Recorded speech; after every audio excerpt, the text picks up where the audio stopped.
श्री गणेशाय नमः श्री सरस्वते नमः अंगीच्या प्रभेने भूषणे झळकती अत्यंत दिव्य रत्ने किन्नर कन्या गायने मधुर स्वरे जवळ करीती कथेचं अनुसंधान सुलोचना इंद्रजिताची पत्नी आहे, राजा रावणाची ज्येष्ठ सून आहे, आवडती आहे आणि त्या सुलोचनेची सेवा करण्यासाठी असंख्य दासदासी होते आणि त्या असणाऱ्या स्त्रिया त्या सुलोचनेची सेवा करत होता. त्या सुलोचनेचा अंगाचा सुवास वास लांब लांब पर्यंत जात होता. नागकन्या, देवकन्या, पद्मिनी, नागिनी यापेक्षाही सुंदर सुलोचना होते. नैषद जाया परम सुंदर वर्णिती काव्य करते चतुर परिशेष कन्येशी साचार उपमा द्यावया पुरेना. नळ राजाची दमयंती असावी. त्या दमयंतीचं वर्णन अनेक कवी कर्त्यांनी केलेलं आहे, पण सगळ्यामध्ये श्रेष्ठ सुलोचना आहे. ती सुलोचना एवढी सुंदर आहे अशी उपमा देण्यासाठी स्त्रीच जगामध्ये नाही. एवढी सुंदर स्त्री आहे, सुलोचना आहे. महाराज सांगतात अंगीच्या चामरे घेऊन वारिती एक उपभोग आणून देती संतोष विती नाना शब्दे. आणि त्या सुलोचनेच्या असणारी सेवा करण्यासाठी अनेक सेवकी आहेत. सुलोचनेला पाहिजे ती उपचार आणून देण्यासाठी अनेक स्त्रिया होत्या, तिच्या सेवेमध्ये होत्या असं सांगतात. सुलोचनेचे ग्रही आनंद तो अमृती पडे विषबिंदू तैसा तो भुज सुबद्धू अंगणी येऊन पडेला. सुलोचनेच्या घरामध्ये आनंद वावरत होता, पण अमृतामध्ये विषाचा थेंब पडावा त्या पद्धतीने ती भुजदंड इंद्रजिताचा हात जो होता तो हात आकाशमार्गाने येऊन सुलोचनेच्या अंगणामध्ये दारामध्ये येऊन पडला आणि त्याचा ध्वनी प्रचंड झाला. भुजा पडताची धरणी धनानिलित एक क्षणी दुती कित्येक दाहुनी पावया बाहेर आल्या. ज्यावेळेस तो हात रणांगण ते असणाऱ्या सुलोचनेच्या दरवाजामध्ये दारामध्ये अंगणामध्ये येऊन आदळला, त्यावेळेस आवाज झाला. आवाज झाला म्हणून त्या सुलोचनेच्या दासी असतील, सख्या असतील, त्या बाहेर आल्या आणि बाहेर आल्याबरोबर त्यांनी पाहिलं. काय पाहिलं ऐका. ते पाच बंद अंगणात वीरपानी पडिला अद्भुत देखो निदाशी भयभीत आल्या शंकित सांगावया. आणि ती सुलोचनेचं घर म्हणजे इंद्रजिताचं घर आहे. आपल्यासारखं नव्हतं महाराज दगडा मातीचं विटाचं. पाच नावाचं रत्न आहे आणि ते रत्नानं सजवलेलं ते अंगण आहे आणि त्या अंगणामध्ये येऊन ते हात पडलेला आहे. ते सेवकांनी दासींनी पाहिला, घाबरल्या. कोणीतरी योद्ध्याचा हात आहे, त्यांना काय माहित कुणाचा आहे. आणि त्यांनी जाऊन सुलोचनेला सांगितलं.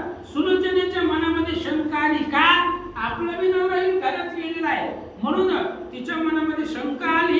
काय विचार करते म्हणती नवल वर्तले हो साजनी महावीराचा तुटोनी पाणी येऊन पडिला से अंगणी विराळ मार्गे अकस्मात. आणि त्या सखियांनी सांगितलं साजनी सुलोचने एक नवल घडलेलं आहे. कोणत्या तरी योद्ध्याचा हात आपल्या अंगणामध्ये येऊन पडलेला आहे आणि तो पाहून आलेला आहे आणि तो हात दरवाजामध्ये आपल्या दारामध्ये पडलेला आहे असं मैत्रिणी दासी सुलोचनेला सांगतात. ऐकोनी दासीचे वचन दचकले सुलोचनेचे मन रत्न पादुका त्वरे करुणा अंगी बुळीले इल्या. दासीचं बोलणं ऐकलं सुलोचनेचं मन दचकलं, घाबरलं. कारण आपला बी नवरा 2-4 दिवस झाले युद्धाला जातोय. सध्याला लंकेमध्ये राम आणि राक्षसांचं युद्ध चालू आहे, राक्षस वानरांचं युद्ध चालू आहे. आपला बी नवरा युद्धालाच गेलेला आहे. त्यामुळे हात आपल्या अंगणामध्ये यावा मग कुणाचा असेल म्हणून ती घाबरली आणि ती आशंकित अवस्थेमध्ये हात पाहण्यासाठी निघाले. तडित प्राय झळके अंबर अंगणात आली सत्वर उतरला तेव्हा मुख चंद्र विवळ नेत्र झाले. सुलोचना निघालेली आहे आणि आपणही बाहेर चालल्यावर आपण चपला घालतो. सुलोचना नाही चपला घातल्या. रत्न पाद अलंकार तिचे चपला रत्नाच्या होत्या आणि त्या असणाऱ्या पादुका घातल्या चमकत होत्या तिचेही अंगाचं तेज होतं ती सुलोचना बाहेर आल्याबरोबर हात पाहिला काय विचार आला अंग झाले सेविकळ पुढे न घालवेची पाऊल वदनीचे काढून तांबूळ एकीकडे बिरकाविले सुलोचना घाबरत होती अंतःकरणामध्ये तिला भीती वाटत होती हळूहळू पावलाने जात असताना अंग विकळ झालं मुखामध्ये तांबूल होतं पाण्याचा विडा होता तो बाहेर काढला फेकून दिला आणि घाबरत दचकत पुढे निघालेले जात असताना सखीला बोलतात काय म्हणतात सखियाशी म्हणे सुलोचना प्राणपती आज गेले रणा सीते लागी अयोध्या राणा सूर्याचळी बैसला जात असताना सुलोचनेचं अंतःकरण घाबरलेलं आहे आता मन आहे मनामध्ये संकल्प विकल्प असतात असं झालं नसेल तर तसं झालं असेल मन आहे आणि ती मैत्रिणीला सुलोचना बोलते माझा बी नवरा युद्धाला गेलेला आहे आमच्या सासऱ्यानं रामचंद्राची पत्नी चोरून आणलेली आहे त्या सिद्धीला प्राप्त करण्यासाठी रामचंद्र सुवेळावरती धरून बसलेला आहे त्यामुळे घनघोर युद्ध चालू आहे ते सुवेळेच्या ठिकाणी हात आलाय कुणाचा असेल असा मैत्रिणी बरोबर सुलोचना बोलतात ऐसे बोलता शेष नंदिनी भुजे समीप येता ते क्षणी तव तो शक्रजिताचा पाणी पतिव्रतेने ओळखला अशा प्रकारचा विचार केल्याबरोबर घाबरत मनाला धीर देत सुलोचना हळूहळू अंगणामध्ये आल्याबरोबर ती हाताकडे पाहिलं आणि सुलोचनेने ओळखलं आपल्याच नवऱ्याचा आहे आपल्याच पतीचा तो हात आहे अशी खूण सुलोचनेच्या लक्षात आले पंचांगुळी मुद्रिका मंडित वीर कंकणे दिव्य विराजत दंडी कीर्ती मुखे झळकत चपळे होऊन विशेष पै आणि तो हात पाहिला सुलोचनेने कसा होता 5 बोट पाचही बोटामध्ये त्या असणाऱ्या अंगठ्या लावलेल्या होत्या त्या मुद्रिकांचं तेज होतं वीर कंकणा बाहूवरती हाताच्या बाहू बाजूला कंकण बांधली होती ती कंकणे दिव्य अशा प्रकारची शोभायमान दिसत होती झळकत होती कशी वीज चमकावी ते विजेपेक्षा दैदिप्यमान ती कंकणा मुद्रिका झळकत होत्या असा हात सुलोचनेनं पाहिला आजी माझे जहाज बुडाले म्हणून वदन हाती पिढीले परमाकांत ते वेळे वाटे बुडाले ब्रह्मांड आपल्या नवऱ्याचा हात ओळखल्याबरोबर सुलोचनेनं दुःख करायला सुरुवात केली आपला नवरा गेला ना सगळं संपलं सासरही संपलं आणि माहेरही संपलं लग्न झाल्यानंतर पत्नीचं सर्वस्व नवरा असतो पतीशिवाय ती अनाथ असते आणि सुलोचना बोलते आज माझं जीवनरूपी जहाज संपलं गेलं माझी असणारी जीवनाची नौका आज बुडाली गेली म्हणून दोन्ही हाताने त्या ठिकाणी असणारं वदन पडविकर सुलोचना दुःख करू लागली रडू लागले सुमन खळकेवरी सौदामिनी पडता उरीन उरे क्षणी तैशी निस्तेज होऊनी भोगींद्र नंदिनी पडिलेली फुलावरती त्या ठिकाणी असणारा वीज येऊन चमकावी फुलाच्या आळीवरती वीज येऊन पडावी त्या असणाऱ्या आळीची काय अवस्था होणार आहे तशा पद्धतीने सुलोचनेनं धार दिशेनं आपलं शरीर जमिनीवरती टाकून दिलं आणि त्या असणाऱ्या जमिनीवरती सुलोचना लोळू लागली जमिनीवरती गडबडा पडू लागले म्हणे विपरीत काळाची गती मृग जळी बुडाला गस्ती दीपतेचे रोहिणी पती आहाडोनी खाली पडिला विचार करू लागली सुलोचना काळ गती आहे इंद्रजित काही सर्वसामान्य नाही त्या इंद्रजिताला जिंकणं एवढं सोपं नाही म्हणून सुलोचना बोलते काळाची गती आहे आणि काळाची गती कोणालाही कळत नाही कृष्णाला माहिती होतं अभिमन्यू मरणारच आहे म्हणून अर्जुनाचा रथ समसप्तकाकडे घेऊन गेले ज्याचा मातृ श्रीधर क्षणे सृष्टी क्षणे संहार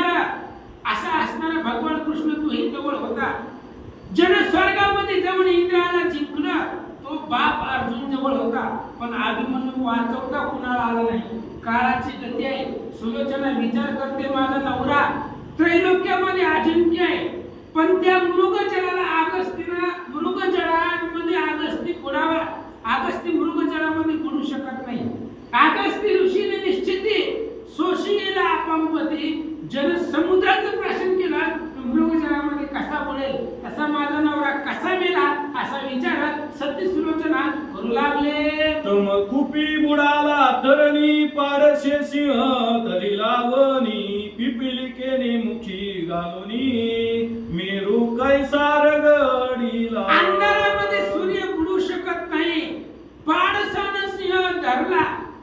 हरणीच्या पिल्लानं सिंहाला धरावं शक्य आहे का? अंधारामध्ये सूर्य बुडावा शक्य आहे का? सूर्य उगवल्याबरोबर अंधार संपतो. मग अंधारात सूर्य कसा बुडेल? हरणीच्या पिल्लानं सिंहाला कसं धरेल? किंवा मुंगीने मोठा असणारा मेरू पर्वत रगडून टाकावा, हे तसं शक्य नाही. तसं माझा नवरा मरणं शक्यच नाहीये. सुलोचना बोलतात, पाळिकेने गिळला सुपर्ण मशकी ग्रासीला महाग्न भूतांनी काळ धरून समरांगणी मारिला. विचार करतायत सुलोचना. आळीनं गरुडाला गिळावं. आळी गरुडाला गिळते, पण आळीनं गरुडाला गिळावं किंवा एखाद्या मशकानं हुंदरानं मोठा अग्नी प्राशन करावा, भूतांनी काळाला जिंकावा, ह्या गोष्टी जसं शक्य नाहीये तसं माझा नवरा मरणं सुद्धा शक्य नाहीये. सुलोचना बोलतात, मग सुलोचनेशी उचलोनी सखिया बैसविती सावरुनी पतीची भुजा हृदयी धरुनी आक्रंदत सुलोचना. सुलोचना खूप दुःख करू लागली, महाराज रडू लागली, जमिनीवरती गडबड डोलू लागली. शेवटी नवरा आहे, कसला असला तरी नवरा आहे, आणि तो नवरा मेला. त्याच्यामुळे खूप दुःख झालं, रडू लागली. जवळ असणाऱ्या मैत्रिणी, त्या मैत्रिणीनं सावरलं, जाऊ दे म्हणली, माय मरणारच आहे कधी ना कधी, आज नाही मेला केव्हा ना केव्हा मरणारच आहे. तू मारीशी तरीच भरती, नाही तरी काय चिरंजीव होती, कालत्रयी क्षयन पावती सांग मज पार्था तू. भगवान कृष्ण अर्जुनाला म्हणतात, अर्जुना समजा तू नाही मारली तर काय आम्हाला आहेत का? आज उद्या परवा कवा ना कवा मरणारच आहे. तसं सखिया सांगू लागल्या सुलोचने, मीरा काळ आधी नाही, शरीर काळाच्या आधी नाही, देह काळाचा धन कुबेराचे, तेथे मनुष्याचे काय आहे देवाचा. मग भुजे प्रति बोले वचन कैसे प्राणपती साले मरण तरी ते सर्व वर्तमान लिहून मज विदित करी. मग त्या भुजेला तुटलेल्या हाताला सुलोचना बोलते, विचार करा, मेलेला माणूस बोलत नाही का? बोलतोय आजपर्यंत बोलला कोणाला? मेलेला माणूस बोलत नाही.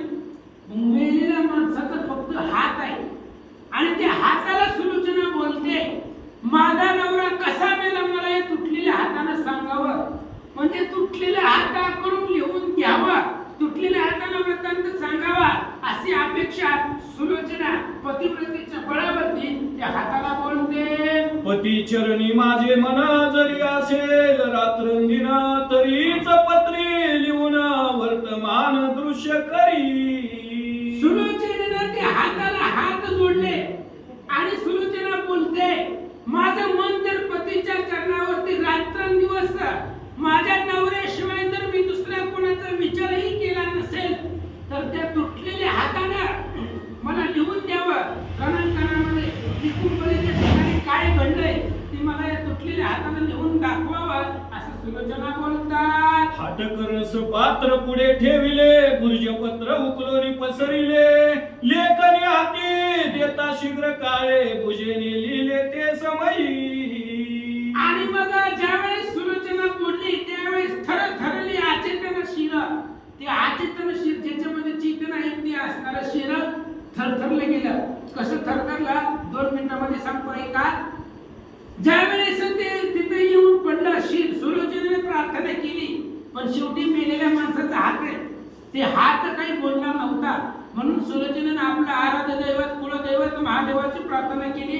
महादेव कसे शिव भोळा चक्रवर्ती आणि भोळे असणारे दैवत आहेत, ते प्रसन्न झाले. त्यांना इंद्राला सांगितलं हातामध्ये आता इंद्रालाच का सांगितलं तर शक्तीच्या प्रसंगामध्ये उभे आहेत. आपल्या प्रत्येक अवयवाची देवता आहे. नाकाची देवता आहे, कानाची देवता आहे, हाताची देवता आहे, पायाची देवता आहे. म्हणून हाताची देवता इंद्र आहे. आणि त्या इंद्राने भुजेमध्ये प्रवेश केला आणि ते असणाऱ्या भुजाचे शिर थरथरलं आणि ते असणारे भुजा लेखणीचं साधन मागू लागली. त्यावेळेस सुलोचनेला शाई आणि कागद पुढे ठेवला. पुढे ठेवल्याबरोबर ती तुटलेला हात लिहू लागलं. काय लिहिलं? नवलाद्भुत वर्तले सर्व वर्तमान पत्री लिहिले. सुलोचनेने पत्र घेतले मस्तकी वंदिले ते वेळे. नवल घडलं महाराज. कारण पतिव्रतेमध्ये ती सामर्थ्य आहे. तुका म्हणे पतिव्रता तिची देवावर ही सत्ता. महादेवाला कामाला लावणं ही फक्त पतिव्रतेमध्ये सामर्थ्य. म्हणजे पतिव्रतेमध्ये एवढं बळ आहे की देवाला सुद्धा कामाला लावू शकते. म्हणून त्या पतिव्रतेच्या बळावरती त्या नवल घडलं. त्या हाताने लिहिलं. लिहिल्याबरोबर सगळ्यांनी पाहिलं आणि ती पत्राला वंदन केलं. सतीनं सुलोचनेनं ते पत्र उचललं, नमस्कार केला, आपल्या हृदयाला लावलं, पत्राचं चुंबन घेतलं. त्या पत्रावरती काय काय लिहिलं तो मजकूर सार सुलोचना वाचू लागले. नयनी लोटले अश्रुपात शेष कन्या पत्र वाचित भोत्या ललना समस्त ऐकती निवांत ते काळी. आणि डोळ्यामधून पाणी वाहू लागलं. तुटलेल्या हाताने लिहिलेलं पत्र आहे. ती पत्र सुलोचनेने उचललं. ती पत्र वाचू लागली आणि वाचत असताना जवळ बसलेल्या सख्या होत्या, मैत्रिणी होत्या. त्या मैत्रिणी ऐकू लागली सुलोचना वाचते. काय काय लिहिलं होतं ऐका. ऐके दशशत मुख कन्यके सुकुमारे चंपक कलिके तू मम मानस सरोवर मरालिके प्राणवल्लभे सुलोचने. आता बोलणारा इंद्रजित आहे आणि तो इंद्रजित बोलू लागला. पतिव्रते सुलोचने तुझं विचारून गेली या जाणार. घेऊनी रावणाची आज्ञापन युद्ध दारुण मग केले. पहिलीच ओळी म्हणजे पहिलंच ओळ त्या पत्रामध्ये अशी होती. पतिव्रते सुलोचने युद्धाला जाण्याच्या आधी मी तुला भेटलो. म्हणजे तेव्हापासून आहे. बायकोला विचारल्याशिवाय दरवाजाचा उंबरा ओलांडायचा नाही. तेव्हापासूनची पद्धत रीत आहे. आणि त्या सुलोचनेला सांगितलं, पत्रामध्ये वाचलं, सती सुलोचने तुला विचारलं, युद्धाला जाण्याच्या आधी तुझी भेट घेतली, रावणाची भेट घेतली. मी युद्धाला गेलो तिथं काय काय झालं. जय आशांतरी धरुण गुडस्थळी करिता हवन अग्नितून दिव्य चंदन निघाला पूर्ण राजसे. ऐक सुलोचने पतिव्रते ऐक. मी तुझी भेट घेऊन निकुंबळेला गेलो.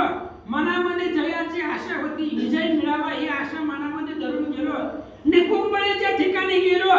तिथं आविचार यज्ञ केला आणि त्या यज्ञामधून धनुष्य वाहत्यासहित अक्षयरथ बाहेर निघाला.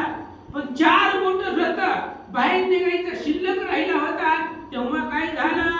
फळ प्राप्तीचा समय लक्षून शत्रू आले तेथे धावून चंद्रशिळा वरी घालून आराध्य दैवत क्षोभविले. सुलोचने 4 मोठं रथ फक्त बाहेर निघायचा राहिला होता. त्या उड्या वेळामध्ये सगळं असणारं शत्रू तिथं आलं. हे आपले काका आमचे काका विभीषणजी सगळं सैन्य तिथं घेऊन आले आणि त्यांनी जो रथ बाहेर निघालेला होता तो रथ सगळा जमिनीमध्ये गेला. कसा गेला. घेऊनिया प्रचंड शिळा हनुमान होऊनी होता वेळा रथावरी घालिता गोळा रथ झाला भूमिगत. हनुमंतानं मोठा दगड घेतला. त्या दगड रथावरती घातला. रथ पाताळामध्ये गेला. असा वृत्तांत सुलोचना वाचते. पर्वत चढला संपूर्ण शिखरी वणी दिदला ढकलून की नदी अवघी उतरून तीरा समीप बुडाला. अशी अवस्था झाली माझी सुलोचने. काय सांगायचं तुला. सगळं पर्वत अट्टहासानं चढला. शिखरावर गेल्यावर तिथून पडावं किंवा तिथून कुणीतरी ढकलून द्यावं. सगळी नदी तरुण यावं आणि नदीच्या किनाऱ्याला लागल्याबरोबर बुडावं. तशी अवस्था माझी झाली सुलोचने. खूप अट्टहास केला मी, प्रयत्न केला. रथही बाहेर निघाला होता पण अचानक शत्रूंनी घाला घातला आणि माझं सगळं स्वप्न भंग पावला. पर्वत चढला संपूर्ण शिखरी वनी दिदला ढकलून की नदी अवघी उतरून तिरा समीप बुडाला प्रगटता वैराग्य ज्ञान वरी विषय घाला पडे येऊन की प्राप्त होता निदान विवशी येऊन वरी पडे कष्टे करिता वेदाध्ययन वरी धाड घाली अभिमान सूर्य सर्व अंबर क्रमून राहू मुखे सापडे जेवी अशा पद्धतीने सुलोचने वैराग्य ज्ञान प्रगटल्यानंतर विषयानं घालावा धनाची प्राप्ती होत असताना अचानक तिथे विवशी यावी त्या पद्धतीने मला झालेलं होतं किंवा वेद अध्ययन करत असताना अभिमान यावा किंवा सगळं असणारं सूर्य अंबर क्रमून आकाशामधून यावं आणि पौर्णिमेच्या टायमाला वेळेला राहूच्या मुखामध्ये पडावा तशी अवस्था माझी झाली असं पत्रामधला मजकूर सुलोचना वाचते वल्लभे तैशेची येथे झाले शत्रुनी शेवटी वैर साधिले प्रारब्ध बळ उने पडले होणार न टळे कल्पांती सुलोचने तसं झालं शेवटी प्रारब्धाच्या पुढे कुणाला जाता येत नाही नशिबाच्या पुढे कोणीही जाऊ शकत नाही तो रथ बाहेर निघायचा थोडासा राहिला होता शत्रूचं सैन्य आलं अचानक घाला घातला रथ पाताळामध्ये गेला स्वप्न भंगलं प्रारब्धानं मला विजय माझ्याकडे आला नाही असं मजकूर वाचू लागले पुढे दारुण संग्राम मांडिला परिजया मास पारका जाहला जाऊनी सौमित्रास मिळाला शत्रूचा वाढला पराक्रम ऐक सुलोचने ऐक पुन्हा काय झालं जय आम्हाला पारका झाला जय आमच्यापासून दुरावला गेला आणि कुठं मिळाला शत्रू सैन्याला लक्ष्मणाला जाऊन जय भेटला आणि जय तिकडे गेल्यावर पराजय आमच्याकडे आला पराजय पत्रामध्ये पडला असं पत्रातला मजकूर ते वाचू लागले सौमित्र परम निधडावीर धनुर्विद्या त्याची अपार देखोनी उचित दिले शिर राम मित्र जोडीला सौमित्र लक्ष्मण आहे अचूक संधान आहे त्याचा मी मरत नव्हतो सुलोचने पण काय सांगावं गालिका श्रीरामाची शपथ तेने बाणासी बळ अत्यंत इंद्रजिताचा शिरपात केला निश्चित सौमित्रे मी मरत नव्हतो पण लक्ष्मणानं त्या बाणावरती रामचंद्राची शपथ घातली त्या शपथेमध्ये बळ होता म्हणून लक्ष्मणानं माझा शिरछेद केला असं तो तुटलेला हात लिहिलेला मजकूर वाचू लागले देह अशा जीवी धरून भय शरण गेला विभीषण म्याद्यहत्रय निरसुन विदेह जामात मित्र केला देहाची भीती धरून विभीषण रामाला शरण गेला देहाच्या भीतीला घाबरून शरण गेला पण मी देह आशा सोडली जीव आशा सोडली आणि विदेह मित्र राम मी हे रामाबरोबर मैत्री केली आमच्या काकानेही केली पण दोघांमधलं फरक आहे विभीषणानं जी मैत्री केली ती देहाच्या भीतीला जीवाला घाबरून केली आम्ही जी केली ती जीवा आशा सोडली आणि आता आमचं जन्म मरण संपणार आहे मेल्यानंतर ना मैत्री रामाबरोबर आम्ही केली असं इंद्रजित बोलू लागला सौमित्र तपस्वी पूर्ण विप्र बहुत दिवस निराहार उतरोनिया सिंधू समग्र मागावया शिर पातला आणि सौमित्र अति 14 वर्ष त्यानं असणारा कठोर परिश्रम केलेला आहे तप केलेला आहे आणि त्या तपाच्या बळावरती एवढा मोठा सैन्य समुद्र उल्लंघून इंद्रजिताचं शिर घेण्यासाठी तो त्या ठिकाणी आला होता असं ती वाचू लागले मग मी कृपणता टाकून निज शिराचे केले दान त्याने रामचरणी नेऊन शिर माझे समर्पिले ऐक सुलोचने लक्ष्मण माझं शिर मागण्यासाठी आल्यानंतर मी दाताय कृपणता बाहेर सोडली आणि माझं शिर लक्ष्मणाला अर्पण केलं लक्ष्मण ही संत आहे आणि संताला शिर अर्पण केल्यामुळे संतानं भगवंतापर्यंत घेऊन गेला तोच संत रूपी लक्ष्मणाला शिर दिल्यानंतर ना त्याला ते शिर भगवंताच्या पायावरती नेऊन ठेवला मी माझा उद्धार केलेला आहे सुलोचने आता तू पण तुझ्या उद्धाराचा बघ असं तो इंद्रजित बोलू लागला शरीर उभे आहे रणी शिर पाहू गेले चाप पाणी तुझ मुळ धारीला पाणी वेगे करून येई का तुटलेल्या हाताने लिहिलेला मजकूर सुलोचना वाचू लागली शरीर रणांगणावरती शरीर म्हणजे धड निकुंबळेवरती पडलेला आहे मस्तक रामचंद्राला नमस्कार करायला गेलेला आहे तुला मूळ तुला कळावं तुला सांगण्यास दाखवलेला आहे. आता हातानं लिहिलेलं ऐक आणि माझ्या पाठीमागं ये असं तो इंद्रजित बोलू लागला. माया नदी उल्लंघुनी दुर्गट पाय पहिलं तिरी तुझी वाट प्राण वल्लभे येऊनी भेट सत्वर आता मज लागी. आणि ते हातानं लिहिलेलं होतं सुलोचने माया रूपी नदी आहे, माया दुर्गट आहे, मायानं कुणाला सोडलेलं नाही. का सोडलंय? देवाच्या बापाच्या पायी वाहिली, मायेने बिडी ठोकिली, तेथे माईक जेव्हा सकाळी मुक्त काहीसे होतील पा. हरिविजय अध्याय 3. मायेच्या देवाच्या बापाला मायेनं सोडलं नाही. देवाचा बाप वसुदेव देवकी त्यांना जर माया सोडू शकत नाही तर तुम्हा आम्हाला का सोडेल? म्हणून दुर्गट असणारी माया आहे, माया नदी आहे, त्या नदीचं उल्लंघन करून या पहिले तिला मी तुझी वाट पाहतोय असं इंद्रजित बोलू लागला. दुःख रूप परम संसार रामचरणी सुखा पार हे जाणो निदाडीला कर येई सत्वर प्राणप्रिय. आणि त्या असणाऱ्या तुटलेल्या हाताने लिहिले होतं प्राणप्रिय संसार दुःख मूळ चहू काळे इंगळ रात्रंदिवस तळमळ. असं आपल्याला मी जास्त प्रमाणे येत नाही ते. ऐक सुलोचने, संसार दुःख रूप आहे, सुख कुठं आहे तर फक्त भगवंतापाशी सुख आहे. रामचंद्र हे एकच सुख आहे.